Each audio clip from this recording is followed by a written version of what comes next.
Okay, hello. Um, let's see. So I wanted to try and think about something in Mario Sunshine that uh, that I've been writing about. Actually, I wanted to try a new method. I'm trying to take notes now and see if I can talk about the notes. Okay, so the idea was that so we spoke of how there is this theme in Mario Sunshine of like plants growing out of people's heads because it's something that happens in this game, right? There is a whole series of characters with plants out of their heads. The Piantas. There is also, Wiggler has a little flower growing out of his head. It's just a sort of theme of people with plants on their heads.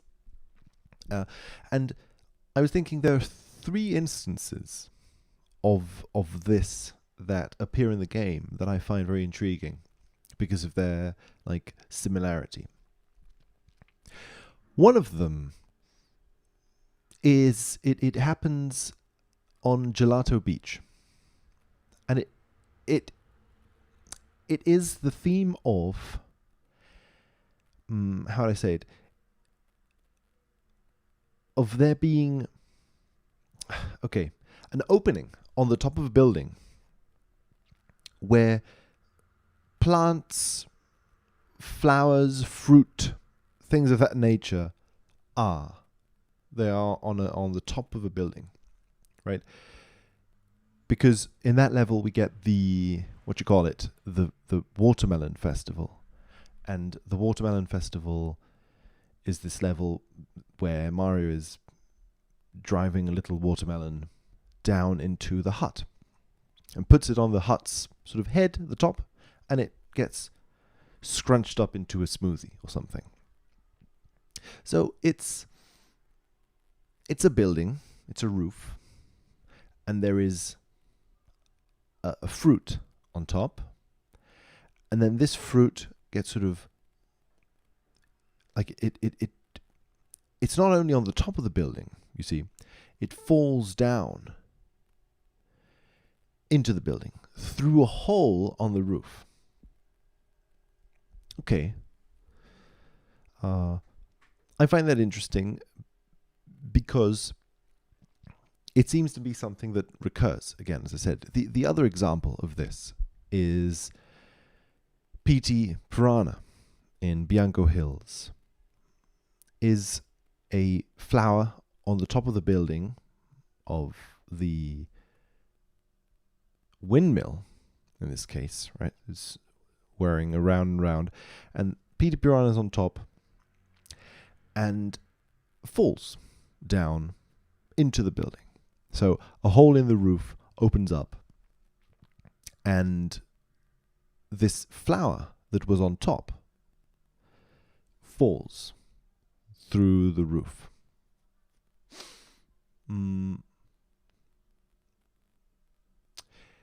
And then the third example is the classic one, I suppose, which is Serena Beach. Of course, the entrance to Serena Beach is a rooftop of a building, and there is a hole on it, a pipe, and then there is a fruit. It's a pineapple blocking this hole.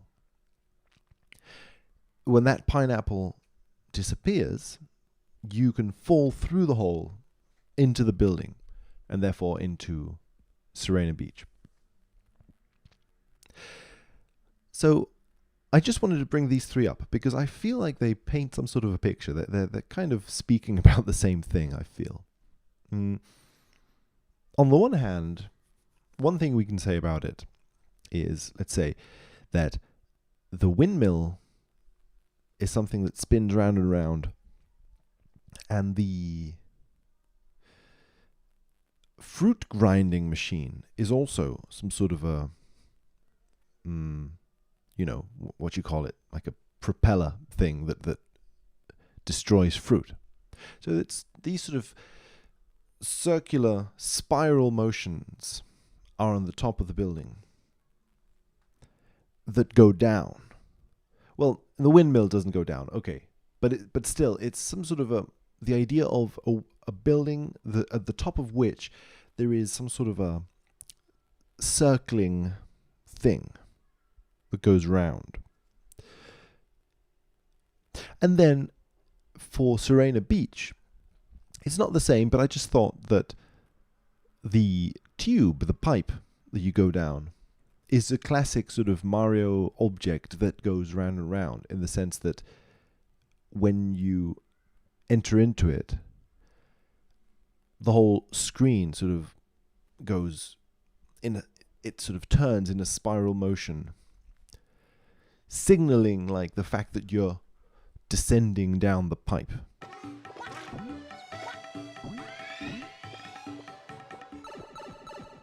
At least that's how I read it, right? It's sort of the way that Mario would maybe swirl down the pipe in some games. You know, it's just this swirling, spiraling motion downwards. So I feel that maybe that's something that these three scenes have in common. The other, of course, is the plant. And each instance of the plant is slightly different. P.T. Purana is, well, obviously is the only one who's like a sentient, presented as a sentient being, right? But is some sort of a plant flower, right? So also it's this idea that the head of P.T. Purana is blooming. So the blooming flower part is blooming on the head of the being, right? Then we have just fruit, a watermelon for the watermelon festival. Okay, that's not really a plant, I understand, but I think that it kind of is in some way. It's a fruit, right? At the end of the day, it's like it is a flower of some kind, right? It's a flowering fruit. And I think a case could be made also for the fact that these two things are similar, because the Pianta, in a lot of their promotional art, are presented as holding pineapples.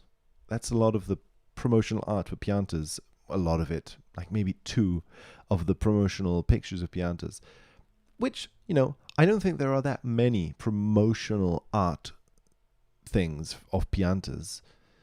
So quite a lot of them are them holding pineapples.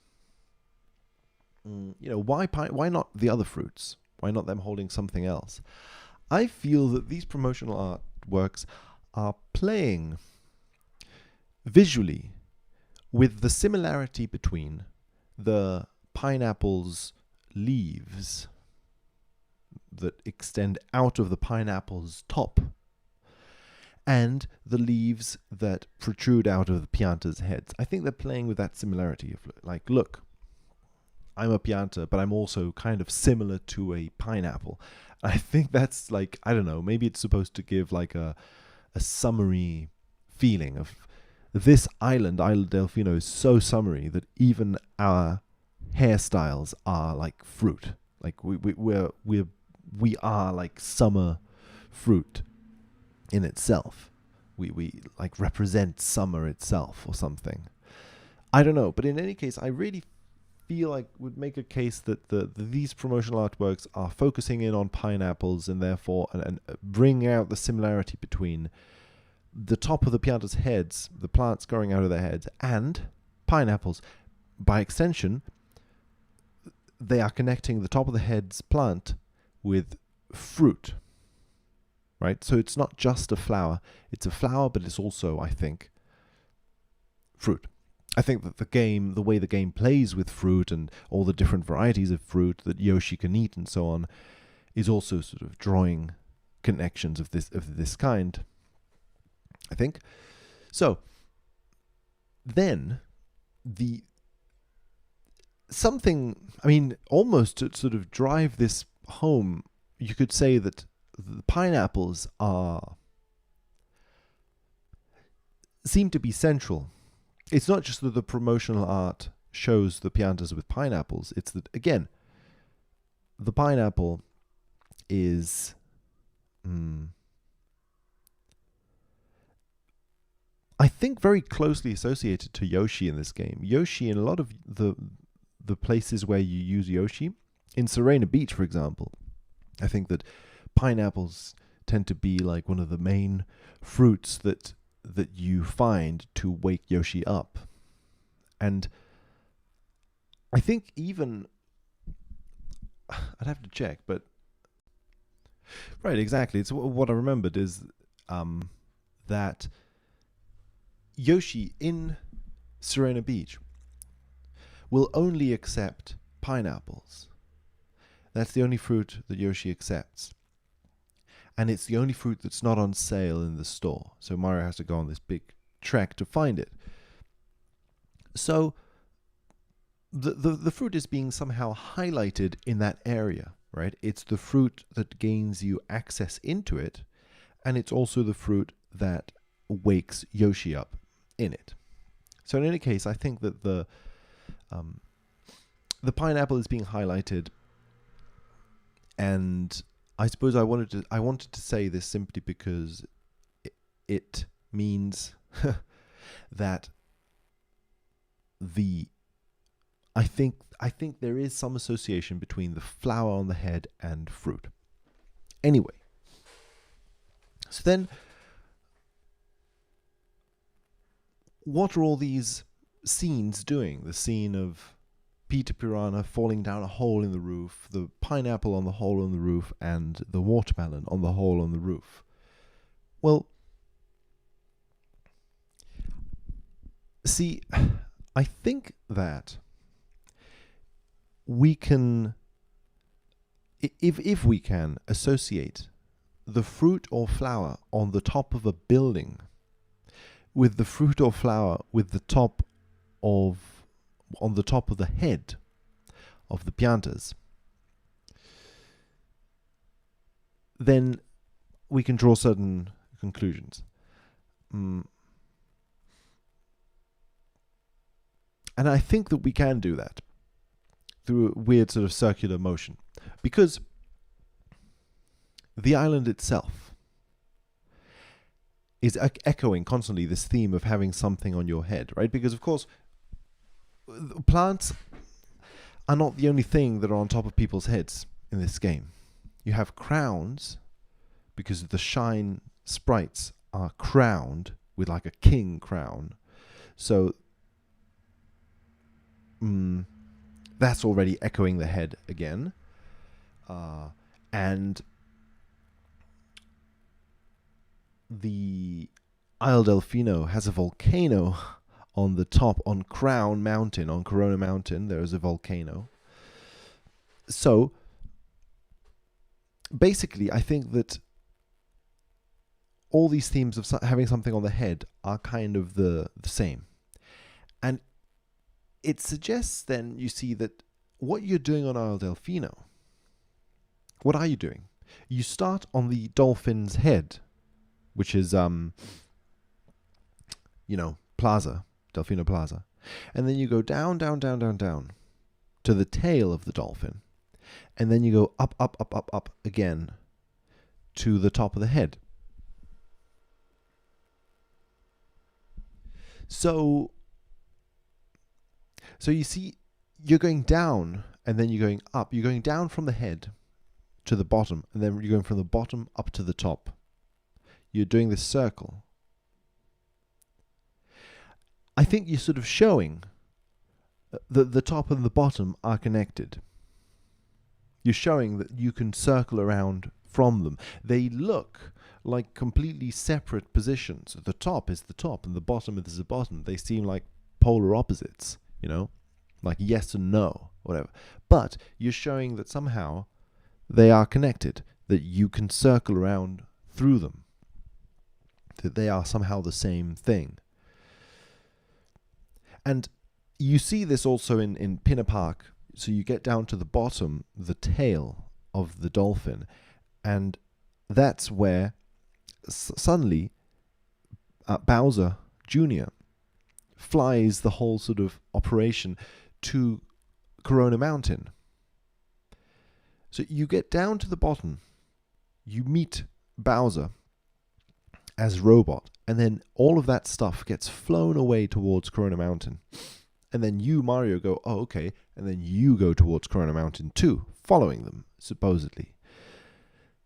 So it's like the game is showing you that Pinner Park is intimately connected to Corona Mountain. Right? The baddies, Bowser, is able to fly from one to the other. There is a direct connection between them. There's a direct sort of flight, route from one to the other. And also just the old thing that we've been mentioning, that they are both connected in the sense that they are the 2 points in the plot where you meet Bowser in any shape or form. So both the top and the bottom are the places where you meet Bowser. It's funny because this is sort of the similar to Mario 64, of course, where Bowser is met down in the dark world or up in the sky world. So Bowser is either met down in the depths or up in the top, right?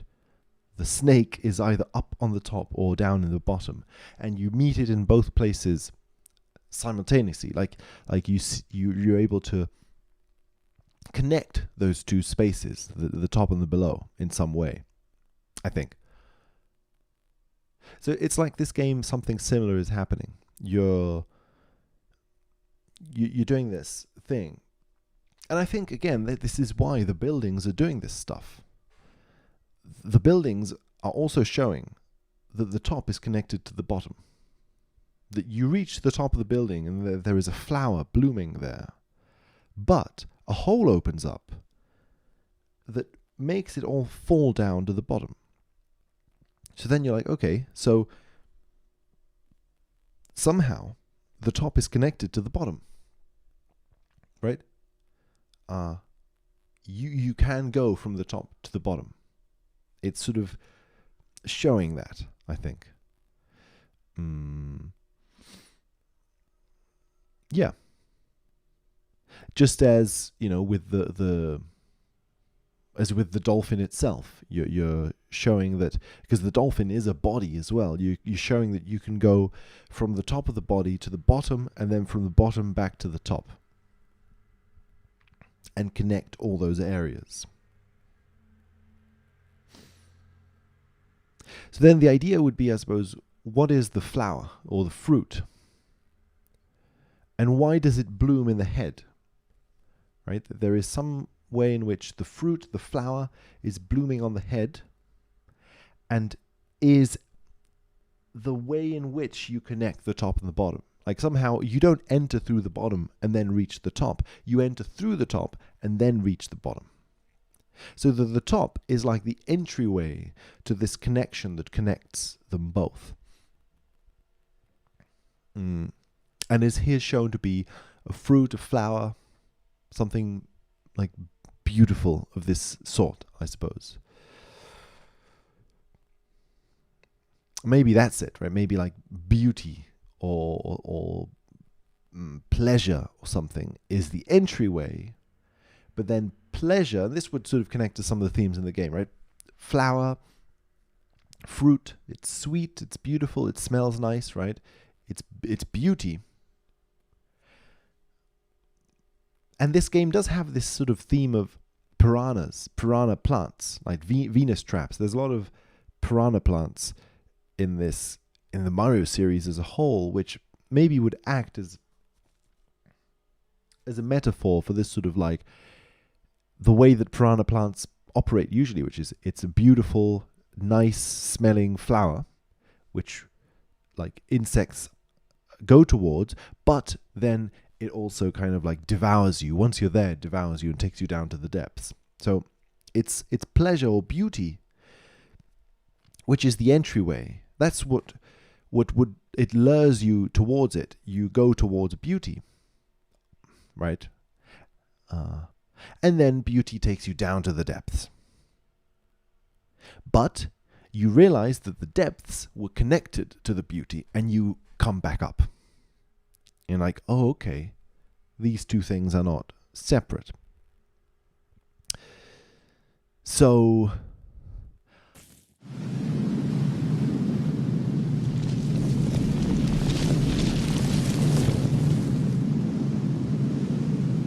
Princess, look!